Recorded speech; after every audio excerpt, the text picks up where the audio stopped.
bonsoir à tous. Notre invité de ce soir est Saliou Sarr, administrateur au niveau du Conseil national de concertation et de coopération des ruraux, CNCR. Vous êtes aussi, Saliou Sarr, le président d'honneur du comité interprofessionnel de la filière riz. Bonsoir. Bonsoir, Mamadou. Commençons par la Banque africaine de développement qui vient de tenir à Dakar une conférence internationale sur l'agriculture et l'agroalimentaire. Nourrir l'Afrique est l'ambition affichée à l'horizon 2025. La BAD qui se convertit à la religion de l'agriculture. Vous y croyez-vous, du monde paysan? Oui, normalement, si la BAD était associée à la CEDEAO et à l'UEMOA, et si la BAD était associée aux professionnels agricoles.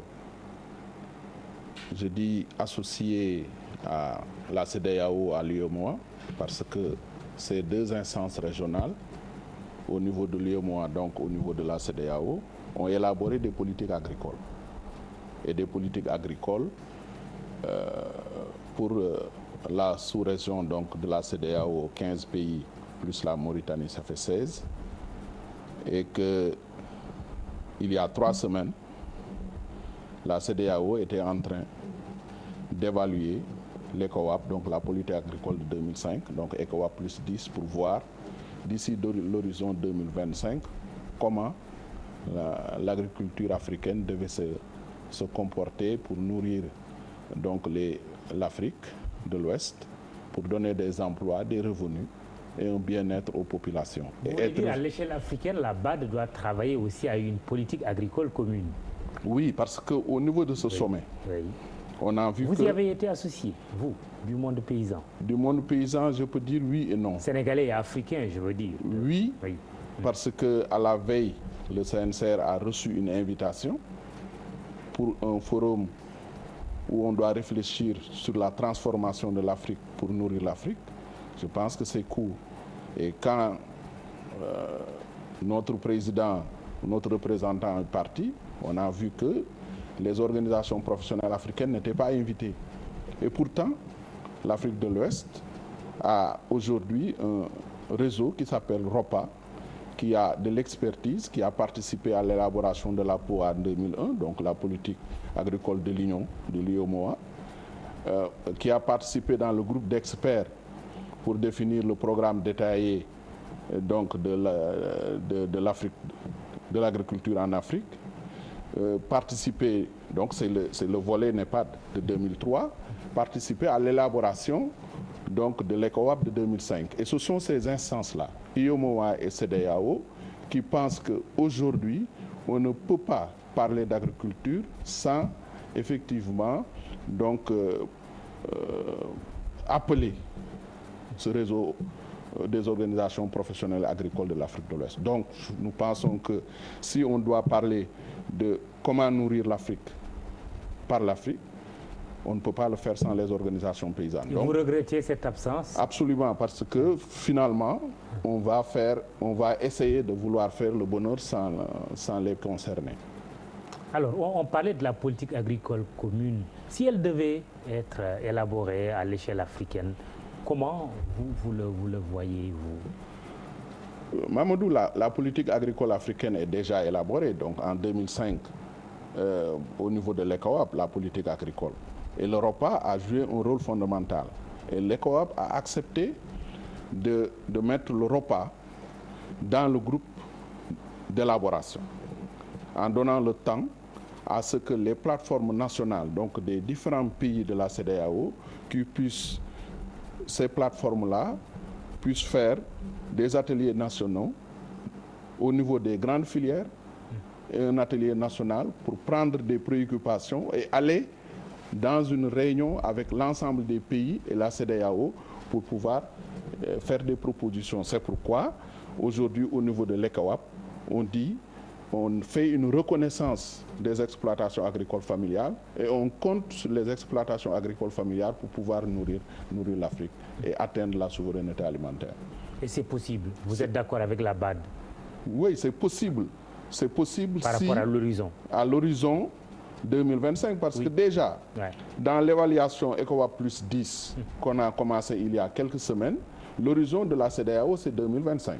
Très bien. Donc je pense que comme c'est la CEDEAO qui a le mandat de le faire et d'avoir une politique, je pense qu'il fallait partir des recommandations et des orientations de la CEDEAO pour pouvoir dire, bon, voilà ma contribution. La CEDEAO, c'est la locomotive. Il faut que les autres régions suivent. Et la BAD dit, en tant qu'institution financière, ayant des financements innovants, nous sommes là pour contribuer aux problèmes d'accès de financement des petits producteurs qui ont été décelés comme des problèmes au niveau de l'ECOWAS. Alors, au sortir de la conférence de Dakar, on retient une bonification des prêts de la BAD accordés aux banques agricoles, un triplement de ces financements consacrés au climat d'ici 2020 avec une augmentation annuelle de 5 milliards de dollars pour soutenir les pays africains dans la lutte contre les effets des changements climatiques sur l'agriculture. De bonnes résolutions? Oui. Bonifier le taux d'intérêt, c'est une bonne chose. Augmenter les financements au niveau de l'agriculture, c'est une bonne chose, mais c'est un tout. Il faut le corréler à ce que les acteurs producteurs agricoles, avec les industriels et les commerçants africains, puissent être dans une dynamique d'interprofession qui puisse permettre une contractualisation avant même de cultiver. Les producteurs contractualisent avec les industriels avec les commerçants et les banques en amont, viennent avec leur financement innovant, donc avec des taux d'intérêt très bas, parce qu'effectivement, le taux de rentabilité interne au niveau de l'agriculture est encore faible au niveau de l'Afrique de l'Ouest, donc des taux d'intérêt pour la production de 10, 15, 18%, ça ne peut pas relancer l'agriculture africaine. Oui, il faut des taux d'intérêt qui sont réduits. C'est pourquoi le Sénégal, depuis 1997, fait une bonification du taux d'intérêt et permet aujourd'hui aux agriculteurs qui sont en campagne agricole d'aller avec un taux d'intérêt de 7,5%. Mais je pense qu'on peut généraliser et même encore faire baisser pour arriver à des taux d'intérêt finaux pour les producteurs autour de 5% l'an. Je pense que ça, c'est une bonne chose. Et effectivement, augmenter les montants des financements. On a parlé de Maputo en 2003 pour dire qu'il fallait que les gouvernements africains s'engagent pour augmenter les investissements en agriculture au moins 10%. Aujourd'hui, on est en train d'applaudir parce que depuis 2009, des pays ont commencé à atteindre, à dépasser 10%. Nous, à l'organisation professionnelle agricole, on disait à l'époque que c'était peu.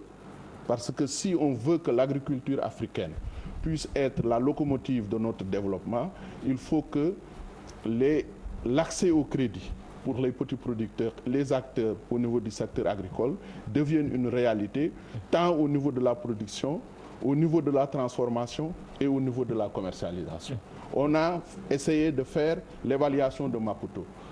On applaudit, le Sénégal a atteint 10% depuis 2010, donc plus de 10%. Mais quand on regarde la critique de fond, c'est que l'essentiel de ces financements pour l'agriculture, ces financements sont allés au niveau du fonctionnement. Donc oui, les agriculteurs, les professionnels continuent à réclamer plus de financement pour le secteur agricole pour permettre à l'agriculture d'être la locomotive de notre développement.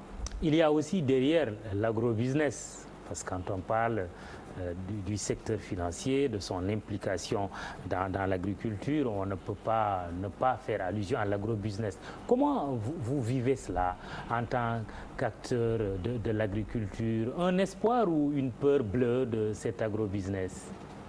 Une peur, mais aussi, il faut dire, un machin que nous avons démystifié. Démystifié à partir de la réalité. Si on prend des exemples rapidement simples, au niveau du riz, la grande CSS, très productive, a fait du riz, a fait même des rendements de 10 tonnes à l'hectare, des rendements moyens. Mais la CSS est sortie du riz La compagnie sucrière la compagnie sucrière sénégalaise, parce que finalement, ce n'était plus rentable. La SOCAS, au début, avait des aménagements, faisait de la tomate, concurrencée par les petits agriculteurs. Finalement, ce n'était pas rentable. L'agro-industrie, c'est les petits producteurs qui sont en train de produire les 100 000 tonnes donc des industries de la transformation de tomates. Nous avons démystifié. Vous avez suivi quand on a crié contre Sen-Huile, Sen-Éthanol, oui, avec les 20 000 hectares dans donc les régions de Saint-Louis et de Louga. Ils ont dit, nous faisons du tournesol. On leur a donné 20 000 hectares. Aujourd'hui, après tournesol, ce n'était pas possible. Ils ont essayé sur l'arachide. Ils s'orientent aujourd'hui sur le riz. Je pense qu'on doit évaluer. Ils n'ont pas encore, je crois, fait 2 000 hectares. Donc, je pense qu'aujourd'hui, c'est une peur parce que, par rapport à l'accaparement des terres, oui, mais on a démystifié parce qu'on a vu dans la pratique que les petits agriculteurs, mis dans de bonnes conditions d'accès au financement, aux engrais, aux semences, ces petits agriculteurs-là sont plus performants que l'agro-industrie. Pour vous, c'est eux la clé de l'autosuffisance alimentaire? Absolument, c'est les petits producteurs. Je vous donne l'exemple du grand périmètre de Bundoum, qui a été aménagé par l'État du Sénégal. 3200 hectares, le plus grand périmètre agricole du Sénégal, remis à des agriculteurs qui l'ont autogéré. Depuis lors, 90, l'État du Sénégal n'a plus remis un franc. En 2015, ce périmètre-là sort des rendements moyens de 7 tonnes par hectare, le plus élevé au niveau mondial. Donc ça veut dire que les petits producteurs, oui, mis dans de bonnes conditions, sont capables, oui, d'être productifs, d'être compétitifs et d'être plus performants que l'agro-industrie. Vous êtes le président d'honneur du comité interprofessionnel de la filière riz.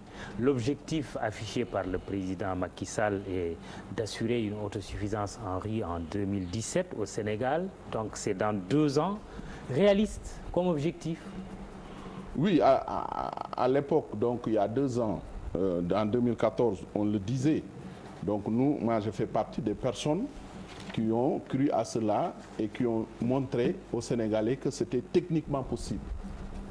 Avec l'option de double culture, arrivée en 2017 avec 70 000 hectares en hivernage, 70 000 hectares en contre-saison, ça fait 140 000 hectares dans la vallée. Avec un rendement de 7 tonnes, c'est 900 000 tonnes, plus Anambé 950 000 tonnes. Avec la contribution des 200 000 hectares du pluvial, avec des rendements estimés à 3 tonnes, on est à 1 600 000. Donc il n'y a pas de souci. De riz paddy est transformé autour de 1 million de tonnes de riz blanc. Techniquement, mais on avait dit qu'il faut véritablement des conditions. Il faut suffisamment de tracteurs, de moissonneuses-batteuses. Il faut impulser la production de semences. Il faut permettre aux producteurs de pouvoir accéder aux engrais. Ce n'est pas encore fait ou c'est fait? En partie. Et vous me permettez, oui, de faire un appel pour un bilan en mi-parcours. Parce que nous venons de faire 2 campagnes de contre-saison et 2 campagnes d'hivernage. Il reste 4 campagnes. Donc on est en milieu de chemin. Mais les résultats ne sont pas à hauteur de notre espérance. Ah ouais. Aujourd'hui, si on prend irrigué, vallée du fleuve Sénégal, Anambé et le secteur pluvial, pour 2014, nos estimations, en tout cas les chiffres que nous avons, c'est à peu près 470 000 tonnes de paddy, alors qu'on attendait 960 000 tonnes. Donc c'est 48%. Et on pensait que oui, c'était 2014 le démarrage, avec l'arrivée des tracteurs, des moissonneuses-batteuses et l'épongement des dettes, on allait avancer. Mais 2015, on a fait 30 000 hectares en contre-saison et on a été bloqué pour l'hivernage, on est descendu à un peu moins de 30 000. Aujourd'hui, on attend, c'est-à-dire d'après nos prévisions, c'est à peu près 500 000 tonnes. Donc, 500 000 tonnes par rapport à 1 236 000 tonnes. Ça veut dire qu'aujourd'hui, on risque d'être à 40%.